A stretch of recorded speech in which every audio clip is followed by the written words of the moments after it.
And we're not just trying to overpopulate these pages with video. It's not forced. It's with a purpose. And then what we see is that our SEO strategy is actually driving our video strategy. Love that. Hey everybody, welcome to RunLeadGen Radio, your go-to podcast for all things growing your business, digital marketing, with your hosts Quinn and Brian. And today, you guys, we are so excited to have Bobby Macey with us with Macey Media. Bobby, why don't you go ahead and jump in? Tell us a little bit about you, what it is you're doing. Give us a little bit of background to your story. Well, thanks for letting me be here. I am a content marketer, purebred, and ultimately have tinkered in a lot of things, right? So I worked corporate for 8 years, experienced a layoff, and then that was just the kick in the pants that I needed to start my own business. So that was October 2019. We just hit 5 years. Yeah. And now I've got a small team, and I describe the business as this. We are a content marketing agency with a video first strategy. Love that. Because 70% of what we do is video. Yeah. And we're good at it. But there's also a lot more that we do. Usually a couple of websites a year that are content-based websites. You guys play in the SEO space. I have one client that we help with SEO, but I don't really advertise that we do a lot of SEO. But like I've got an SEO on my staff. Nice. Right? And so it's a good life. But content marketing company, video first strategy. So you jumped in, you sat down, and I got to give you guys a little bit of like behind the scenes here. So Bobby and I worked together a few years back at a company called ClearLink, and honestly, like we've been leaning on Bobby heavily in video. So what you're seeing now, the whole change that we've gone through and undergone with our production quality has largely become or came from Bobby's influence. So the camera, the production quality there, and just the stuff that you're seeing. So Bobby is, whether he knows it or not, is a partner in a way for us. We do not provide this type of production quality for our clients. We can do video here and there to get something up and mark it up with schema and help it with, SEO. But if our clients ever need production, professional production quality, video especially, Bobby's our guy. This is where we would send you. So just so you guys know, we have that relationship, and to give you a little bit of context there. So we were talking a little bit about all of this, right? How do we even, get here? Why is this important, right? We've got a podcast going. Our podcast is featuring businesses that are growing, what's working for them, what's not working for them, and what could they be doing? And video is at the top of that list. Oh, buddy. You've got to be doing video, and you got to be doing good video. And that's a large part of what we've always talked about: expertise, authoritativeness, trustworthiness. You need to show people who you are, right? You got to show personality. You've got to show experience. You've got to show that you are who you say you are. And so talk to me a little bit about the value and power of video, and feel free to just tell us, anything along those lines. Okay. So I love this question because messaging is messaging, right? Good copy. We understand the value of that. We understand that there are different mediums that reach different people. Some people like to read, some people like to watch video, other people, it's audio, right? Here's what I love about video. It encompasses all of those things. Most of the time, especially with marketing, I mean, granted, like we're all content producers on our phones these days, right? Right. But most of the time with marketing campaigns, if you're leveraging video, it starts with copy. So you've got that piece in pre-production usually, and then it makes its way into the production process and even post with graphics and things like that. But then you're also leveraging good audio, right? But then with the video, you're seeing. And so it's engaging more senses. And there are so many crazy statistics out there about if you can engage more senses, people are going to learn better. Yeah. And so for me, it's one of those things where I'm like, well, if I'm doing marketing and if I'm telling stories for brands, I want to engage as many senses as I can. And that's the power of video for me, like at its core. Yeah. Right? I love that. I think so. For me, through the SEO lens is where I'm usually looking things. And even if it's correlative, we always see, I mean, there's countless studies that show the pages that have multimedia like video always rank higher. And I always have assumed that's because of user signals that are happening once they're engaging with that video. But I think it's something that is not being leveraged by enough businesses right now. And so I love that's the angle that you guys are coming at it from. Dude, Brian, you're so right. I'm going to take that and run with it because I have a client. It's the one client we do SEO for. I literally, I don't have your guys' skill sets, right? And so I went and hired somebody else to come and be an SEO for me so that I could service this one client because we do all of their media. And so it's a big contract for me.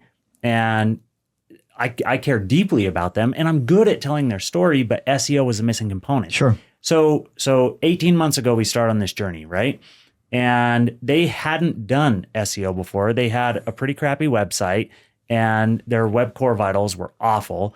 So I was able to introduce them to a partner. Eventually we built them a new website. Well, the partner did, right? Nice. Long story short, they were getting about 3,500 clicks to site organically. And now that's per month, right? 18 months ago. And now we just broke 17,000 clicks nice. per month organically. Let's go. And dude, it's so fun for me to see this story because I'm not the SEO, right? But I am a content marketer who believes in SEO. And so video was a crucial element to this. And so now if you go to this site, and I'll just tell you what it is. It's arthritis.kneepain.com. I mean, we're talking about people get arthritis in their knees and we have a variety of treatments for them, right? That's what this client provides. Yeah. They're in multiple states, so many listings on Google My Business, you name it, right? We have this strategy where it's let's get video on every page that we can. I love that. And we're not just trying to overpopulate these pages with video. It's not forced. It's not forced. It's with a purpose. And then what we see is that our SEO strategy is actually driving our video strategy. Love that. So an example, we just put up a blog post called Best Shoes for Knee Pain. That blog post is bringing in 6,000, 7,000 clicks per month of those 17,000 that I told you about, right? Awesome. So I'm trying to coach them on this. And I'm like, guys, look, it makes perfect sense for us to have a video considering YouTube is owned by Google, one of the largest search engines itself, right? Videos are now appearing in the all tab with the SERPs and not just in the videos tab, as you guys know. Yeah, right. And so I'm like, let's make a video that basically just mimics this blog post that's killing it. And then we also embedded that video at the top as the hero image for that blog post, right? So now I'm getting views on YouTube that are feeding my channel, fueling my channel, building me an audience there for a knee pain company. I love it. Yeah. Right? But if I don't have good SEO to start with, how do I know to make that video? And now that I have that video, it's a multifaceted approach. And it's kind of this, I call it the content marketing spider web, right? Where it's basically a good internal linking strategy. And everything's linking to each other. And it's this cohesive web that's beautiful. But you look at how video is playing into this, right? So now almost every page that is on their website, it's cool. Well, if we don't have a video on there now, there's going to be one in the future. Yeah. There's so much to unpack here, but I want to say a lot of people look at us, look at RunLeadGen, and we can't make it apparently clear enough that nothing we do is secret. Well, I'm about to give you the strategy. Okay. This is the strategy. And the reason why I'm so eager and willing to give it away is because despite having the strategy known, doing it is where we provide the value, right? It's getting it done. Everybody knows value in video, but for some reason, so many businesses are still hesitant to do video. They're so hesitant to do social. They're hesitant to do, despite them knowing the value, it's still difficult. And so this is the way we do it. SEO typically drives everything for us. So we find volume. People, let's back up even further. You want to grow your business, you got to get found. How do you get found right now? I mean, there's a myriad of ways, but people are on Google and we know that they're doing searches and they're looking for stuff there. So we got to start with where are people looking and meeting the user where they're at, right? And so that volume then drives, well, we know we need a page for it. Okay. And we know that page should have a video so we can mark it up with schema so that we can show the video in the search results. That video should also live in YouTube and should have links back to the page, which has the CTAs to do the thing to buy the product, right? And then how do you get people to the YouTube video? Now you're taking shorts and you're making reels and you're doing stuff on social. And then those are pointing back to your video and your podcast is pointing back to the video and back to the page. And then you can even go a step further and you've got email and retargeting. And now you do a newsletter that goes out with the same type of content and you're bringing in social clicks. And now all of these are user signals for Google saying, this is a good page. This is a good informative thing. It's going to start ranking and then, everything starts to go. So that's the strategy, you guys. I mean, that's it. And so there is another path, right? An additional thing to consider, which is stuff that is not yet found in volume. So we would call that like awareness based. So that's where you can do like your Facebook ads and getting the keywords out there. People don't know what they don't know. They can't search for something that they don't know exists. Yep. So there is that piece as well. And then obviously telling your story. There is value of having other videos that may not have keyword driven volume. But suffice it to say, for the most part, our strategy is meet people where they're at, give them what they're looking for, and then guide them back to how you can help them. Yeah. And it's a beautiful strategy. Yeah.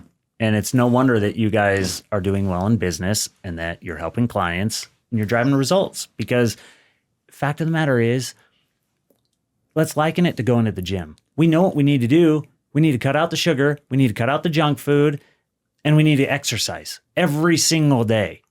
Add some sleep in there, drink a lot of water. Yeah, we need some sunshine, you name it. We know the formula, but how many of us are doing that? Exactly. Right?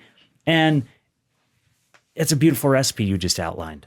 Like, follow the recipe, and you can do this for yourself, but you realize how hard it is to follow the recipe. That's why, you know what? Maybe I'll go hire a personal trainer. That's what you guys are. That's right. You're the personal trainers in this story.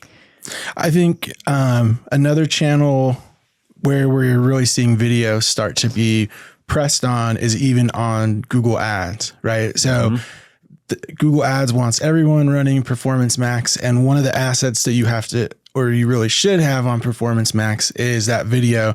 And if you don't have it, Google's like taking your images and trying to make a little slideshow video out of AI because they want you to get that inventory and be able to really engage with that system. And so, if it's not clear from that alone, plus every other channel, how important video is, can you tell us a little bit about some of the different videos you guys are focusing on outside of SEO? Yeah. So really talk about recipes, right?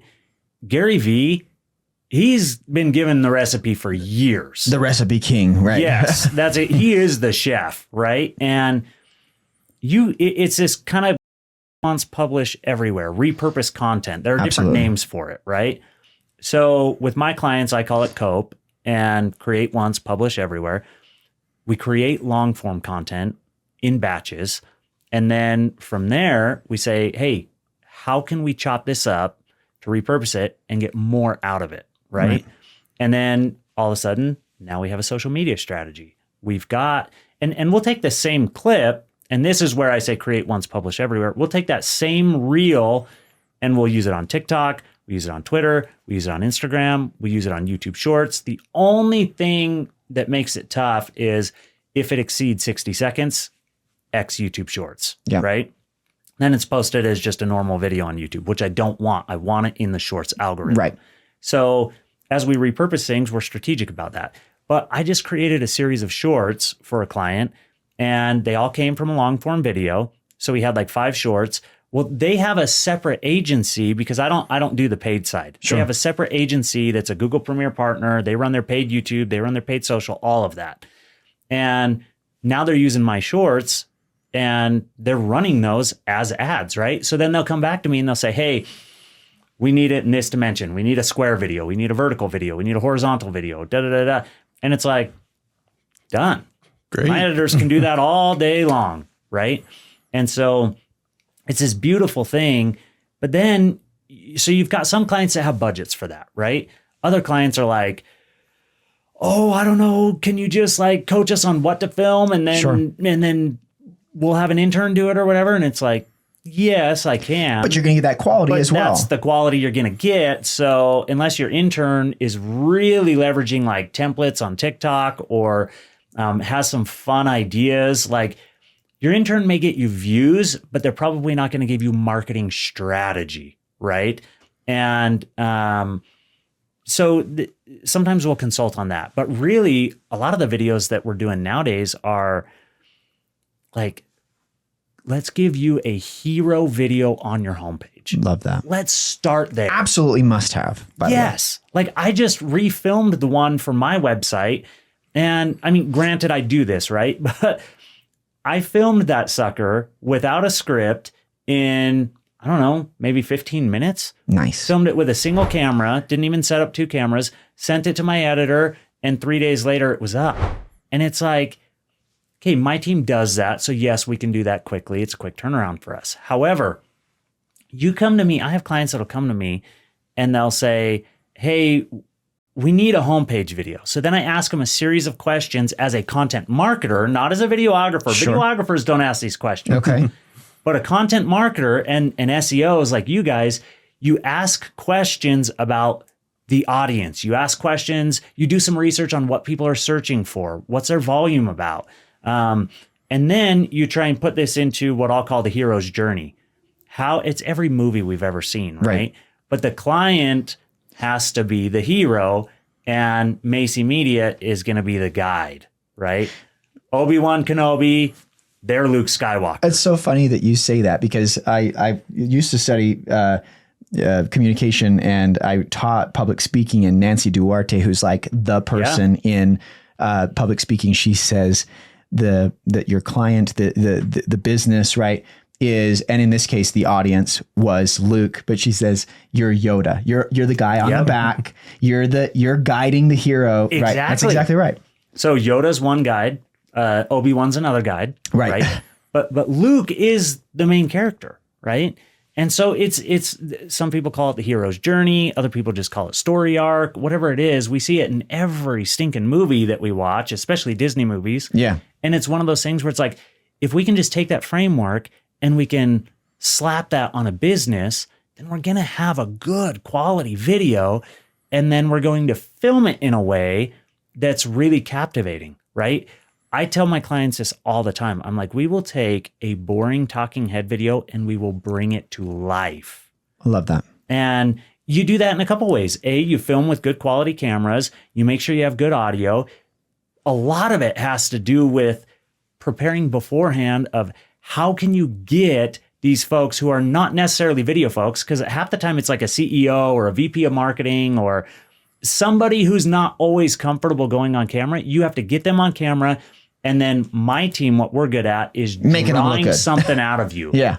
It's I'm behind the camera. They're looking at me just like I'm not looking into the lens right now. I'm looking at you guys. Right. They're looking at me as if you're me, and I'm coaching them. Right. And almost all my clients, once we're done, they're like, dude, I've never worked with a videographer who could do that.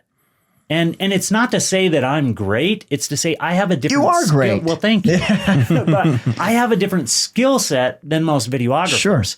And so it's one of those things where it's like, I think differently about what's the purpose? What's the end goal of this video? And let's give you that. And then I'll ask them questions like this. Hey, cool. So the goal is a hero video on your website, explainer of what your business does. Here's how we could go about that. There are myriad ways, right? You could do an animated video. You could do a talking head with the CEO or other executives. Maybe you want to bring in a client testimonial into that. Whatever it is, we can talk through that strategy. But then it's like, how can we film this in a way that we can get this into your email journeys? How can we film this in a way that you can run a version of this as an ad? Absolutely. Right? It could be 5 posts on social media. And some companies are only posting 5 times a month on social media. Like that's a month's worth of content for them, right? So that's where that Gary V, tying it all back, comes in, and you're like, we're repurposing the shiz out of this. Yeah. Right. And yes, I'm a fake swear. I'm not a super profane guy, but that's what it is. Right. And so I love going into businesses and just saying, what story do you want to tell? And maybe we tell it in one video, but maybe we tell it in 50 videos. Yeah. And let's work with your budget to accomplish what you want. So let's talk about some of the pushback that we get just in general. So a lot of times this can feel very overwhelming to, business owners out there that are trying to grow their business. They're listening to all these things that they can do, and they're just immediately overwhelmed because this is on top of what they already have to do to fulfill their service, right? Which is why we say, as soon as you can, get this off of your plate, right? But for those that are trying to do this themselves and are feeling overwhelmed, we often hear like, I just don't know if this is going to move any needles. I don't understand how social and all of these components playing together will actually grow my business. And I think typically we meet that rebuttal with, well, this is where the details matter, right? If you're hiring it out to an intern and they're doing just kind of the box checking, yeah, you may not see that this moves the needle. I love that. The details, what do we say? The proof's in the pudding. You've got to get down into those details and subtle aspects of it. Yes. From production quality to content quality, and then of course the strategy and a cross-channel strategy implemented. Those details matter. In fact, I would say they make the difference. So let's talk a little bit. I also want to. There's so much we can unpack. I want to talk a little bit about you as a business owner. What was working? What wasn't working? Tell us a little bit about your journey, about how you grew and maybe some of the headwinds you caught and how you surpassed that. And how did you get to where you are today? Oh, man. Well, you just said something about social media that I think is really important, right? You have to have a purpose. And so for me, I knew this beforehand because this is how I would get different jobs and level up in the corporate world. Personal branding. Everybody has a personal brand. It's what people say about you when you're not in the room. Right. And sometimes that's a myriad of things, right? And so you are sitting there and somebody like religion could be a part of that, your moral beliefs, moral compass, you name it. Family could be a part of your personal brand. But if you are a working individual, your skill sets undeniably are part of your personal brand. At least they should be. They absolutely should be. And so many people are afraid to talk about what they do on social media. But imagine this. This is how I'm going to phrase this because I think this is important. You get invited, you move into a new neighborhood, and some of your neighbors come over, introduce themselves, whatever. Hey, we're having a get together. Come over to the house on Friday. So you show up with your family. Somebody says to you, Quinn, Brian, eventually within the first probably 3 questions, what do you do for work? Am I wrong? Right. Every time. Every time. Do you say, actually, this is a personal event, so I'm not going to talk about that here? No, I do No, not. that would be awkward, right? I'm like, buckle up. Social media is the same way. I think about my LinkedIn just like that. Now, LinkedIn is a business platform, but each year since I started, I can track tens of thousands of dollars coming from LinkedIn posts. I love that. And now it's to the point where it's 6 figures every year coming strictly from LinkedIn. From my personal page, because I have set up that page to be a landing page for myself. It is very targeted. You go to Bobby Macey on LinkedIn and you are going to see what we do. You're going to see that we're a content marketing business that focuses on video. You're going to see a little snippet about me that I'm a guy who I am a proponent of kindness, right? Like I don't want to be a jerk in business. I understand you have to have hard conversations at times, but like nice guys don't finish last. I'm trying to Love that. prove. Love that as your brand. Yeah. Yes. You know what I'm saying? And so like part of my LinkedIn is like spreading kindness like butter, you know? And I think I just modified it to spreading kindness and then corporate content production. But I'm very deliberate about what I do. You land on my page, you take 5 seconds and you can be like, this dude produces content for companies. That's what he does. But how many people aren't leveraging that, right? Most. I would say Yes. most. Yeah. Absolutely most. And so what I do and what I've done from the beginning is I never had the budget because my layoff was somewhat unexpected. I left ClearLink where we worked. I got offered $130K and I think I was making 87 at ClearLink. So all of a sudden you're talking about a $40,000 raise overnight. Let's go. And more status. I was going to manage a team and I'm like, absolutely. So then 6 months after, I walk into a layoff, no slap on the wrist, no meeting with HR before that. Like literally talked to the CEO in the elevator that morning. And by 4 p.m. that afternoon, I was gonzo. We have a lot in common. And you know what?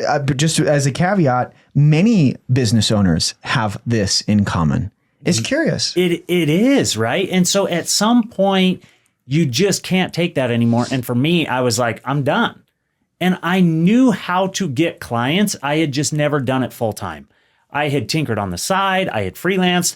I knew what it was like to sell. I knew what it was like to close a deal. Even as a marketer who wasn't doing those things full time, Sure. I had a taste of it. So I had all the confidence in the world that I could figure it out, right? So that was on a Wednesday. By Friday, I had built myself a website on Squarespace, right? Could I have done it on WordPress? Could I have done it on something else? Absolutely. But for me, I was like, Get it up. I got to get it up. I got to you. simplify. I can That's change right. this later. Let's go. By that next Monday, guess what I had done? I had made an announcement video, put it out on LinkedIn, filmed it in my living room, just Killing it. positioned myself in a way that natural light was coming in. Because at this point, I didn't have all the gear that I have now. I had my cell phone, I had one camera that was a DSLR, and I had one lens. And I was like, okay, well, I know that I'm a Swiss Army knife when it comes to content. I can do things digitally. I can do things with a camera. Let's go, right? So I made a video. I posted that on LinkedIn. I posted it on my Facebook. I posted it on my Instagram, everywhere that I could think of that I actually have a following. And I don't have big followings, by the way. Like LinkedIn, maybe I have 7,000 followers, right? Instagram, I think I have 1,200, right? Facebook, I have like 1,000 friends on Facebook from different walks of life. But going back to this dinner story, my work is a part of who I am. Yeah. And I'm not going to shy away from telling people that. Just like at a dinner party, when somebody asks me what I do, I'm not going to be all weird about it. I'm going to tell them I own a marketing agency. Yeah. And I help people with their storytelling. That's exactly right. And so, and nobody's ever looked at me and been like, well, that's weird that you're talking about work. Like this is a personal event. And I've never gotten weird when they asked it at a personal event. Right. Right. And so I treat social media the same way. Now, do I always just oversaturate my feed with just business content? No. In fact, Quinn, you've been connected with me on LinkedIn for a long time. Yeah. A lot of the stuff that I produce on LinkedIn has nothing to do with video. Yeah. But guess what it does have to do I with? see good videos despite the content not being about video. Boom. Exactly That's that. right. And so there are different strategies that you can follow where you're all about your thing, Right. but you don't have to say it. Yeah. It's like screaming, or it's like saying, look at me, without screaming it in a I'm trying to think of the word, like a pathetic way. Sure. right? Sure. Not Like desperate. a needy way. Yeah. Yeah. So, I do see, I would say this, I'm going to be straight up with everybody. I think that those of us that work in the digital space, this comes more naturally for us, Yes. right? And for that, you'll see digital companies grow really quickly because they've already are there and they know this, they know how to do this. They know this storytelling. They know how to help themselves brand. But when I see non-digital people do it, I love it. And and for our clients that are doing it well, I love it. And so an example, I caught an ad the other day on Facebook, which was like a guy tuning up. It's like the winter's coming. He's tuning up a furnace.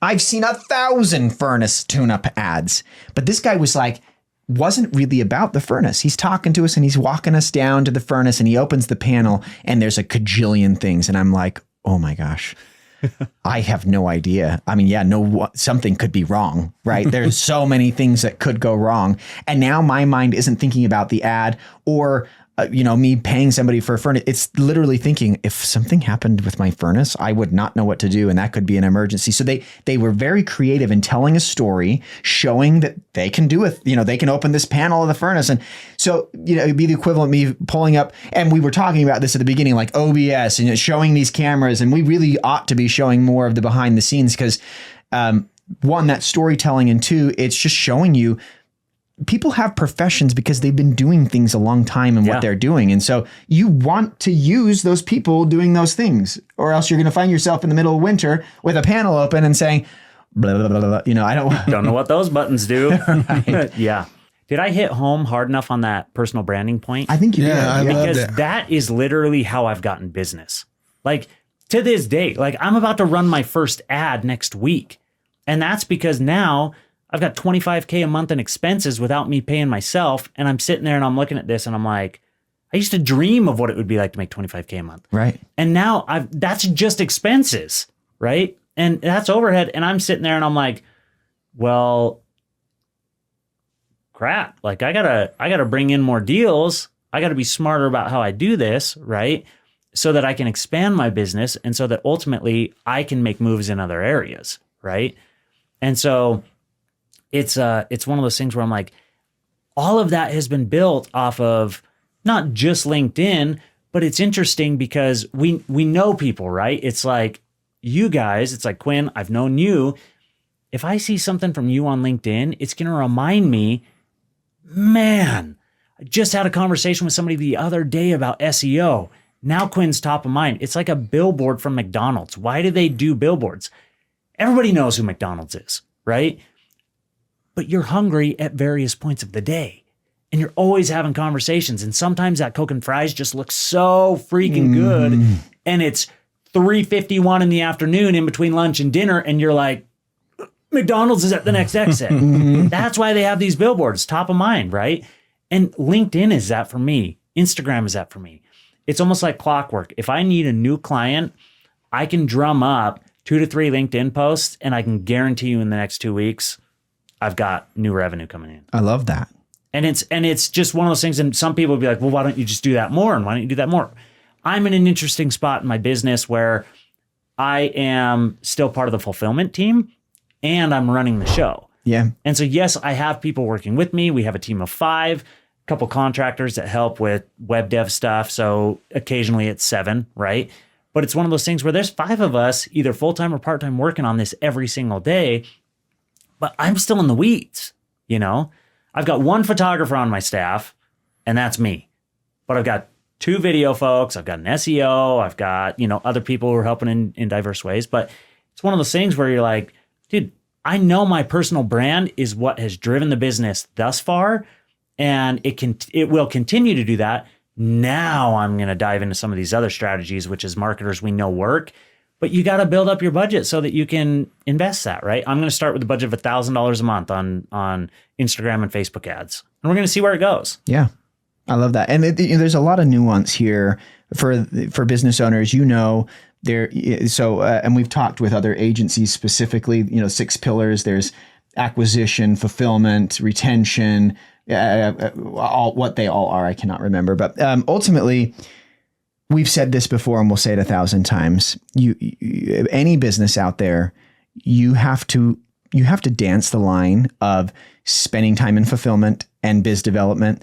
And you need to understand what your costs are. You have to know what it costs you to buy a client predictably for you to then know how to sell at a way that has profit margins for you to grow. You cannot create a sustainable business without knowing what it costs to bring somebody in and what their lifetime value is to you.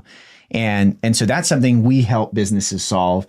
If you don't know that's probably at the top of every podcast we could possibly have said is know your cost per acquisition to lifetime value ratio. That's going to help you. And you don't have to know that today. And none of this that we're talking about has to be done overnight. In fact, it can't be done overnight. Yep. It takes active, consistent effort. So many times we hear clients that are like, 3 months in and we are so proud of the product that we've served in 3 months, 16 pieces of content, video, schema, technical stuff. We've got ads going live, and we just are met with frustration and confusion. And we cannot more clearly articulate to businesses out there that a realistic expectation that this stuff is going to take time. And if you skimp on the details or you skimp on the consistency, you're only skimping on your business. So if you are creating a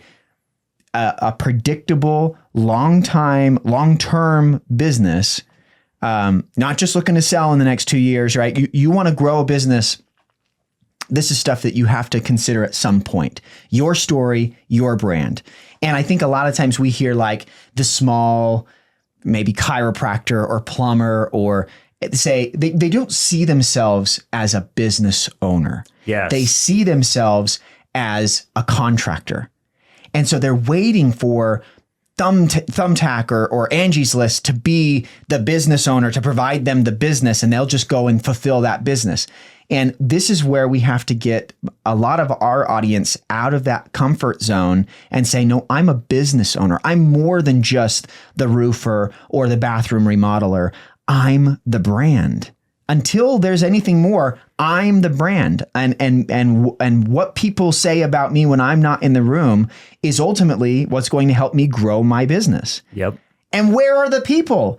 You know, especially if you catch yourself remodeling bathrooms for 50 hours a week, how else are you showing and growing, right? Yeah. It's no, there's so much to this, and I love the way that you guys think. And you know, my goal now as a business owner, full transparency, excuse me, is I am trying to leave the quadrant of like self-employment and move into the quadrant of full-blown business owner, where I'm thinking more about how much does it cost me to acquire a new client? That's right. What does that process look like? And as a creative, sometimes processes are hard for me because I just want to create. Yeah. I get so excited about that process. Which is a good problem to have. It is a good problem to have. But and I'm a dude who has a lot of energy. Yeah. Like I went to Harmon's and got some bread from a guy. And I used to do this a couple times a week. And he was like, boy, you just have a zest for life, don't you? And I was like, yeah, maybe I'll write a book one day called Zest for Life, right? Like it was just one of those things like I'm a pretty happy dude. I find a lot of fulfillment in what I do professionally, but also in other areas. And so which by the way, I've always loved about you. So well, thank you. Yeah. And so creating is like this part of me that is so hard to give up. But now as a business owner, I have to look at these other areas and say, okay, if I remove myself there and let somebody else take that on, how could this benefit me? Or how could it hurt me, right? But mostly, how could this benefit me? And you have to make these transitions because ultimately the goal here for me is I want to make enough money to have flexibility in my life, to be able to help people in need, to be able to help my own family, make some moves. For me, it's not just about like this one single exit and then I retire at 40, right? Yeah. It's like, no, I'm always going to be doing something. Right. That's part of what gives me purpose in life. But I want to get better. I want to be growing. That's you right. mentioned something to me right as we walked in here and you're like, we have learned so much more than we ever thought we would. And so fast. And I was like, it's the fire hose effect. That's right. You go out on your own and all of a sudden you see the world moving and you're like, holy moly. And you can hop on that train and you can move at speeds that you never thought were possible, right? And so to anybody out there, whether they're thinking about video, whether they're thinking about SEO with you guys, like the relationships are so important. And if you don't talk about what you need, and if you don't talk about what you do, then A, you're never going to get the help that you need. And B, you're never going to be the helper to help somebody else. Right. Right? One more story that I'm going to tell you about this. There's a dude in my neighborhood who goes to church with me. I did not know he was an insurance agent. So guess what? When I became self-employed, that's one of the first things you look at. Yeah.